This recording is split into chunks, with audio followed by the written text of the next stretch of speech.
بیماری چاہے جسمانی ہو، بیماری چاہے روحانی ہو، طبعی ہو یا جناتی ہو،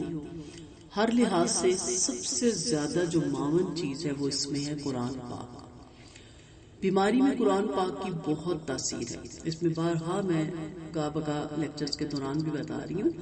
تاکہ جب تک آپ کے لیکچر مکمل نہیں ہوتے آپ کو قرآن کثرت سے اور توجہ کے ساتھ اور سمجھ کے پڑھنے کی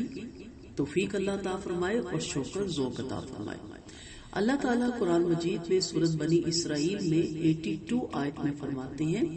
اور ہم قرآن میں سے جو اتارتے ہیں وہ مسلمانوں کے لیے تندرستگی اور رحمت ہے،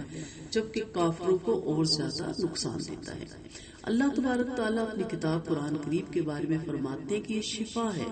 اور رحمت ہے، یعنی امراض قلب، شک اور نفاق، شرک اور کجی اور حق سے دوری وغیرہ کو دور کرتا ہے اور ان سب بیماریوں سے شفا بخشتا ہے۔ کیونکہ جب یہ بیماریاں آپ کے اندر سے نکل جاتی ہیں، جب آپ کسی اہل علم سے قرآن سیکھتے ہیں، پڑھتے ہیں، سمجھتے ہیں، اپنی کمیوں کوتاہیوں کو دور کرنے کی کوشش کرتے ہیں، تو آپ 80% تو کہہ لیں ویسے ہی جنات اور شیاطین کے جو اثرات ہیں ان سے محفوظ رہتی ہیں۔ اور اس کے بعد اگر خدا نخواستہ ایسی کوئی بات ہو بھی جائے تو یہی جو قرآن کی آیات ہیں، جو مصنون طریقے ہیں، وہ بھی آپ کو انشاءاللہ سارے ریٹرن میں بھی سینڈ کریں گے اور بتا کے بھی، اور آڈیو بھی آپ کو اس کی دیں گے۔ تو یہی وہ چیزیں ہیں جس سے آپ شفا پا سکتے ہیں۔ پھر اس آیت میں فرمایا یہ رحمت ہے جس سے ایمان، حکمت، طلب خیر اور خیر کی ترغیب پائی جاتی ہے، مگر یہ رحمت اسی کو حاصل ہوتی ہے جو اس پر ایمان لائے، اس کی تصدیق کرے اور اس کی اتباع کرے، تو اس کے حق میں رحمت ہے۔ لیکن جو کافر ہے، وہ ظالم ہے، اسے جس قدر سنے گا تو جب تک ایمان نہیں لاتا اس میں اس سے بعد اور کفر میں اضافہ ہوگا۔ اس میں قصور قرآن پاک کا نعوذ باللہ نہیں، کافر کا خود اپنا ہے۔ شعر ایک اس کا ترجمہ ہے، اگر دن کے وقت چمگادڑ نظر نہیں آتا تو اس میں آفتاب کا کیا قصور۔ ارشاد ربانی ہے سورۃ یونس میں آیت نمبر 57 میں، یا ایھا الناس قد جاءتکم موعظۃ من ربکم وشفاء لما فی الصدور وہدی ورحمۃ للمؤمنین۔ اے لوگوں، تحقیق تمہارے پاس تمہارے رب کی طرف سے نصیحت اور شفا آتی ہے، اور دلوں میں جو کفر اور شرک اور شک کی بیماری ہے ان کی دوا آتی ہے، اور ایمانداروں کے لیے ہدایت اور رحمت ہے۔ مطلب یہ کہ سینوں میں جو شک اور ریب، شہوات اور بد عقیدگی اور بد اخلاقی کی نجاستیں اور گرد و غبار ہے، اس کی صفائی کر کے انہیں صحتیاب کر دیتی ہے۔ اور اس کے رحمت ہونے کا مطلب یہ ہے کہ جو کچھ اس کتاب میں بیان ہوا اس پر یقین رکھنے والے لوگوں اور تصدیق کرنے والوں اور ایمان لانے والوں کو اس کے ذریعے سے ہدایت اور رحمت حاصل ہوتی ہے۔ ارشاد ربانی حامیم سجدہ میں 44 آیت میں، قل ہوا للذین آمنوا ھدی وشفاء، کہہ دیجئے اے ایمانداروں کے لیے ہدایت اور شفا ہے۔ پھر سورۃ العنکبوت آیت نمبر 51 میں اللہ تعالیٰ فرماتے ہیں، کیا یہی نشانی ان لوگوں کے لیے کافی نہیں ہے کہ بے شک ہم نے آپ پر کتاب قرآن نازل کی جو ان کو پڑھ کر سنائی جاتی ہے، بے شک اس میں ایمانداروں کے لیے رحمت اور نصیحت ہے۔ ان تمام آیات کا مضمون ایک ہی محور کے گرد گھومتا ہے کہ یہ قرآن پاک شک اور ریب کے تمام امراض سے شفا بخشتی ہے اور ایمانداروں کے لیے باعث رحمت ہے، اور دوسری بہت سی آیات بھی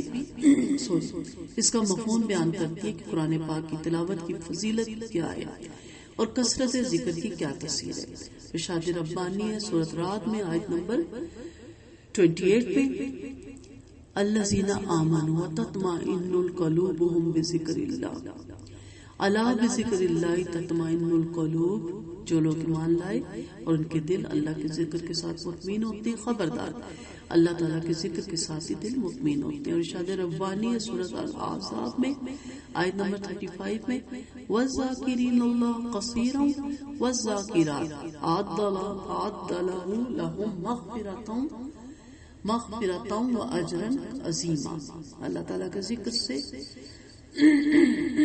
اللہ تعالیٰ کا کثرت سے ذکر کرنے والے مرد اور عورتیں، ان کے لیے اللہ تعالیٰ نے آخرت میں مغفرت اور بہت بڑا اجر تیار کر رکھا ہے۔ بارہا اس چیز پہ بات ہوئی کہ سورۃ بقرہ پڑھنے سے شیطان بھاگ جاتا ہے. نبی کریم صلی اللہ علیہ وسلم کا فرمان ہے اپنے گھروں کو قبر نہ بناؤ، شیطان اس گھر سے بھاگ جاتا ہے جس میں سورۃ بقرہ پڑھی جاتی ہے. پھر اسی طرح سورۃ فاتحہ کے بارے میں بہترین دم ہے، اس کو سورۃ رقیہ بھی کہا گیا. پھر اس کے بارے میں پوری تفصیل پچھلے لیکچر میں ہو چکی کہ کس موقع پہ صحابہ کرام نے اس سے دم ڈالا، تو یہ مسنون دم کے زمرے میں آتی ہے. پھر اسی طرح سورۃ قل اعوذ برب الفلق، قل اعوذ برب الناس کے بارے میں آپ بارہا پڑھ رہے ہیں، اس میں بھی شفا بہت زیادہ رکھی گئی. اور پھر صحیح حدیث سے ثابت ہے کہ اللہ تعالیٰ کے حکم سے جائز اور شرعی دم کرنے میں بہت سی بھلائیاں ہیں. سیدنا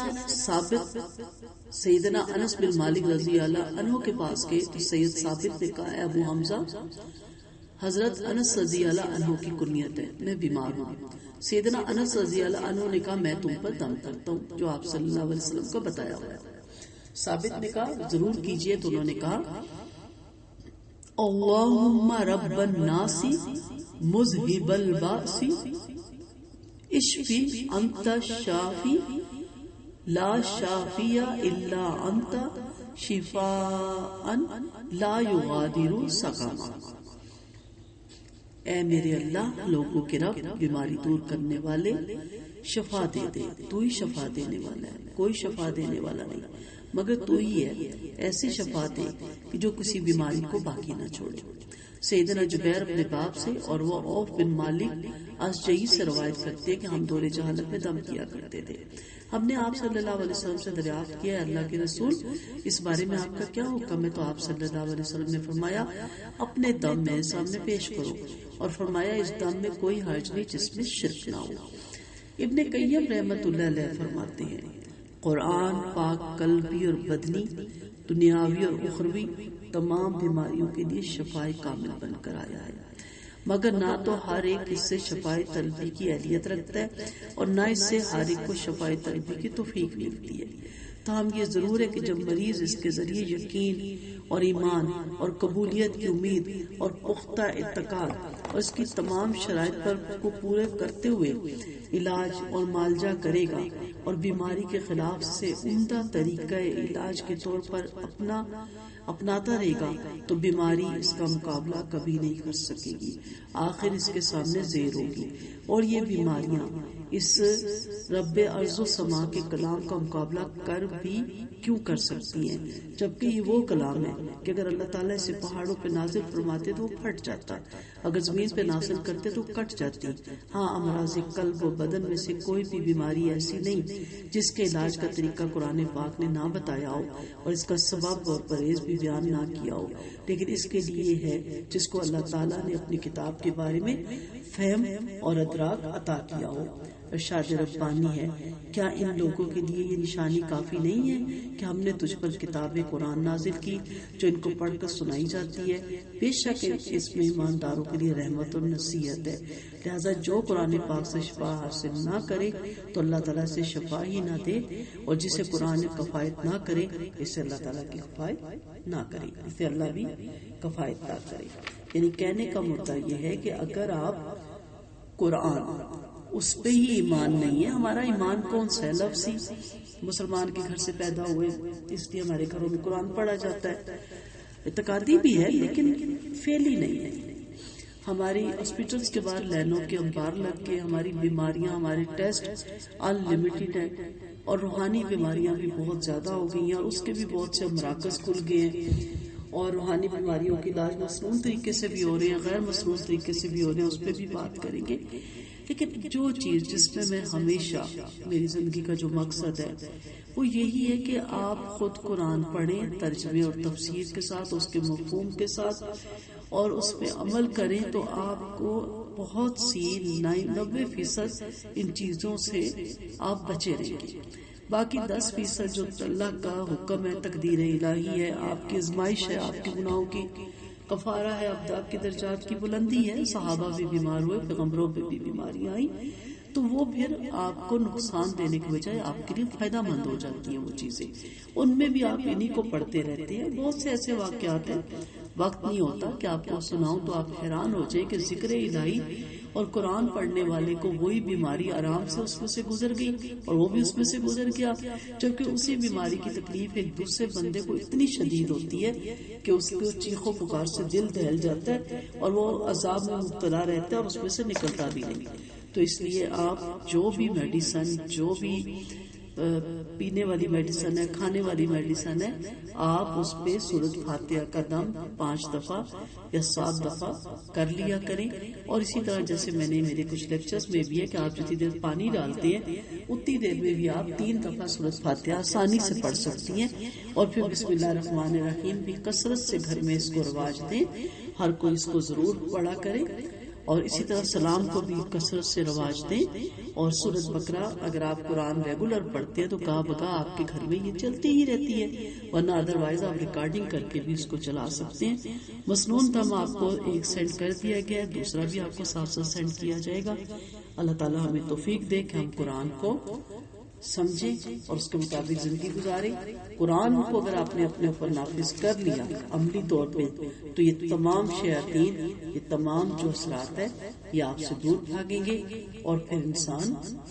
کسی چیز سے بھی پریشان نہیں ہوتا، کسی چیز سے بھی نہیں ڈرتا۔ وآخر دعوانا ان الحمد للہ رب العالمین۔